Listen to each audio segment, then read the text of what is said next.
नमस्कार. महाराष्ट्रातील विविध क्षेत्रातील बातम्या झटपट आपल्या मोबाईलवर पाहण्यासाठी लगेचच सबस्क्राइब करा राष्ट्रशक्ती लाईव्ह न्यूज आणि सोबत बेल आयकॉन प्रेस करायला विसरू नका. महाराष्ट्र एकसंघ राहू नये याच्यासाठी मग जातीची विष पसरवले जातात. जातीचं विष.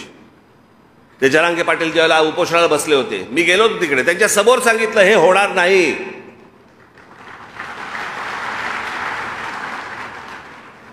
होणार नाही याचा अर्थ होऊ नये असा नाहीये. टेक्निकली हे होऊ शकत नाही. मागे एकदा सगळे मोर्चे निघाले होते, एक मराठा लाख मराठा, सगळे मोर्चे निघाले, सगळ्या बाजून निघाले, सगळे आले, मुंबईमध्ये आले, सगळीकडे झाले. काय झालं पुढे?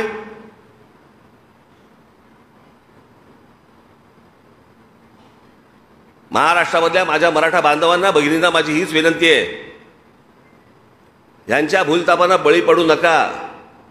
जी गोष्ट घडू शकत नाही, होऊ शकत नाही, याची हे आश्वासन देत आहेत. आज विषय आहे मुलांच्या नोकऱ्यांचा, मुलांच्या शिक्षणाचा. महाराष्ट्रासारखं प्रगत राज्य शिक्षण देऊ शकत नाही, नोकऱ्या देऊ शकत नाही.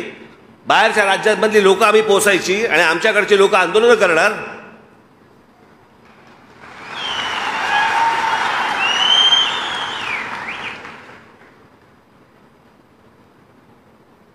या राज्याला सहज शक्य आहे. येणाऱ्या प्रत्येक जन्माला येणाऱ्या व्यक्तीला शिक्षण आणि रोजगार देणं हे महाराष्ट्राला पूर्णपणे शक्य आहे. पण महाराष्ट्र तुम्ही एकत्र राहताच कामा नये. तुम्ही मराठी म्हणून एकत्र असताच कामा नये.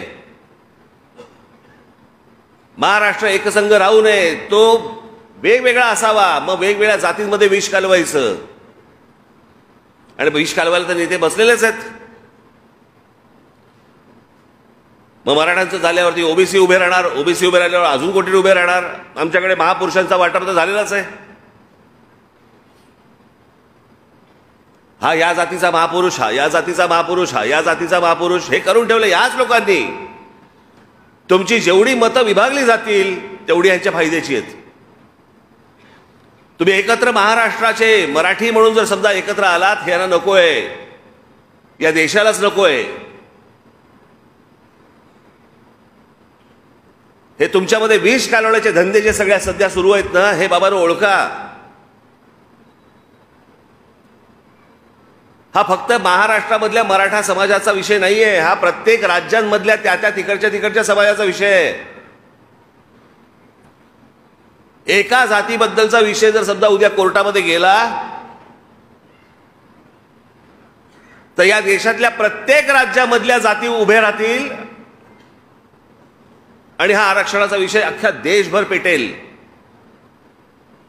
जे होऊ शकत नाही, जे सुप्रीम कोर्टात होऊ शकत नाही, त्याच्यासाठी अधिवेशन घ्यावं लागेल लोकसभेचं. ते घेता येणार नाही जोपर्यंत निर्णय येणार नाही तोपर्यंत. काहीतरी वकिलांशी बोलून बघा.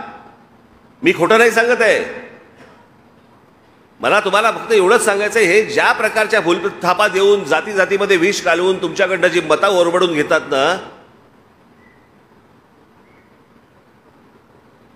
आणि ज्या प्रकारची प्रतारणा जे तुमच्याशी करतात, ही मला असं वाटतं तुम्ही ओळखणं गरजेचं आहे, आवश्यक आहे.